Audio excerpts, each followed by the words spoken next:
گزشتہ دنوں میں ہمارے ملک میں صوبہ سندھ میں نبی کریم صلی اللہ علیہ وسلم کے ایک انتہائی جانثار اور وفادار ساتھی صحابی رسول خلیفہ راشد سیدنا عمر بن خطاب رضی اللہ عنہ کی شان میں بدترین گستاخی کی گئی، اور یہ سلسلہ عرصہ دراز سے چلا آ رہا ہے۔ ایک گروہ ایسا ہے جو اس ملک کے امن کو جان بوجھ کر برباد کرنا چاہتا ہے، اس ملک میں خون خرابہ چاہتا ہے، اس ملک میں قانون سے کھلواڑ کرنا چاہتا ہے، اور اس کا ایک پس منظر ہے۔ کچھ مہینے پہلے پورے ملک میں ایک قانون جو پاکستان میں بن رہا تھا توہین صحابہ و اہل بیت کے حوالے سے، پورے ملک میں سارے مسلمان اس پر خوش تھے، صرف ایک طبقہ شر پسند عناصر کا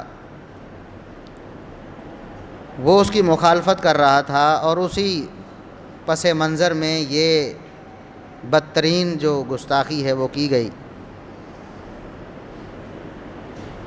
سیدنا عمر بن خطاب رضی اللہ عنہ کا جو مقام و مرتبہ ہے اسلام میں، نبی کریم صلی اللہ علیہ وسلم کے جانثاروں اور وفاداروں میں، وہ بہت اعلیٰ ہے، بہت بڑا ہے۔ اگر دو لفظی بات کریں تو اس اسلام کی کوئی بنیاد ہی نہیں جس اسلام میں عمر بن خطاب رضی اللہ عنہ نہیں ہے۔ اس لیے ہمارے ائمہ، صحابہ، تابعین، تبع تابعین اور ائمہ دین، محدثین کرام، مفسرین اعظام، فقہاء، سب یہ بات کہتے رہے کہ ابو بکر و عمر رضی اللہ عنہما یہ اسلام کی بنیاد ہیں، یہ اساس ہیں اسلام کی،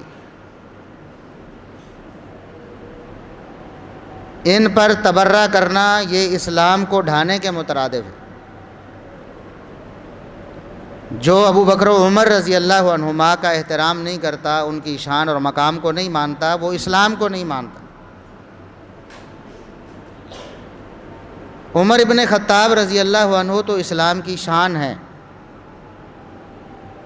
نبی کریم صلی اللہ علیہ وسلم نے اللہ رب العزت سے دعا کی، جامع ترمذی میں ان الفاظ کے ساتھ حدیث موجود ہے، اور ہمارے بچے سے لے کر بڑوں تک، جوانوں بوڑھوں سب کو معلوم ہے کہ محمد الرسول اللہ صلی اللہ علیہ وسلم نے اللہ سے دعا کی تھی کہ اے اللہ، اللہم اعز الاسلام، اے اللہ اسلام کو عزت اور شان و شوکت دے دے، ان دو میں سے اپنے پسندیدہ بندے کے ساتھ۔ میں دو بندوں کا نام تیرے دربار میں پیش کرتا ہوں، ان دو میں سے جو تجھے پسند ہے اس کے ذریعے اسلام کو غلبہ دے دے، اسلام کو عزت دے دے، اسلام کو شان و شوکت دے دے۔ ایک ابو جہل بن ہشام اور دوسرا عمر بن خطاب۔ محمد الرسول اللہ صلی اللہ علیہ وسلم کی دعا اللہ رب العزت نے قبول فرمائی، اور ان دونوں میں سے جو پسندیدہ تھا، اللہ کو جو پسند تھا، وہ عمر بن خطاب تھا۔ اللہ رب العزت نے عمر بن خطاب کو اسلام کی ہدایت دی، اور واقعی اسلام کو عمر بن خطاب رضی اللہ عنہ کے ذریعے غلبہ ملا اور شان و شوکت ملی۔ اسی لیے صحیح بخاری کے الفاظ ہیں کہ سیدنا عبداللہ ابن مسعود رضی اللہ عنہ فرمایا کرتے تھے کہ ما زلنا اعزتا منذ اسلم عمر، کہ کہ محمد الرسول اللہ صلی اللہ علیہ وسلم کی دعا کیسے قبول ہوئی کہ جب سے عمر بن خطاب نے اسلام قبول کیا پھر اسلام نے پیچھے مڑ کے نہیں دیکھا. اسلام کا غلبہ اللہ رب العزت نے ایسا کیا اس کے بعد پھر مسلمان کبھی پسپا نہیں ہوئے. ہمیشہ مسلمانوں کو عروج ہی ملا. پھر کبھی زوال کا منہ نہیں دیکھنا پڑا عمر بن خطاب رضی اللہ عنہ کی وجہ سے. اور آپ کو پتہ ہے کہ جن کی وجہ سے اسلام کو غلبہ ملتا ہے ان کا دشمن حقیقت میں اسلام کا دشمن ہے.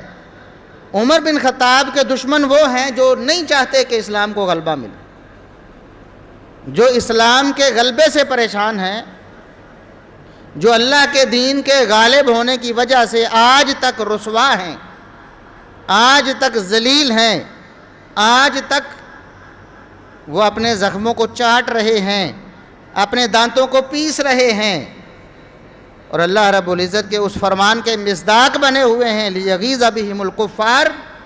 اللہ رب العزت نے اپنے محمد صلی اللہ علیہ وسلم کو اپنے جانثار وفادار بندوں صحابہ کرام کے ذریعے عزت دی. صحابہ کی ایک جماعت کو اللہ رب العزت نے اس دین کے غلبے کے لیے منتخب کیا. اور کیوں کیا؟ لیغیظ بہم الکفار، تاکہ ان صحابہ کی جماعت کی وجہ سے کافروں کو اللہ رب العزت قیامت تک رسوا کرتا رہے اور کافر غصے سے لال پیلے ہوتے رہے.